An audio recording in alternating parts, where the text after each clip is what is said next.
తాకే అవకాశం. అప్పటి వరకు కొనసాగనున్న ఎండల తీవ్రత. ఏప్రిల్లో 46 డిగ్రీలతో ఉష్ణోగ్రతలు మొదలు మే ఆఖరి వరకు అదే రీతిలో కొనసాగిన ఉష్ణతాపం.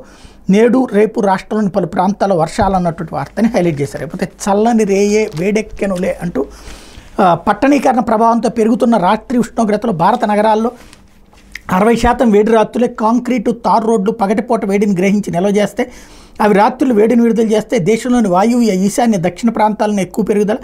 ప్రతి దశాబ్దానికి సగటున 0.53 డిగ్రీలు పెరుగుతున్న రాత్రి ఉష్ణోగ్రతలు అన్నటువంటిది ఐఐటి భువనేశ్వర్ తాజా పరిశోధనలో వెల్లడైంది అన్నటువంటి వార్తని హైలైట్ చేశారు.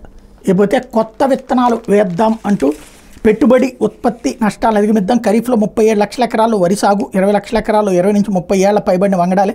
చీడపీడలు తుఫాను బారిన పడుతున్న పాత రకాలు. ఏటా వేల కోట్ల పెట్టుబడి నష్టాన్ని చోచూస్తున్న రైతన్నలు.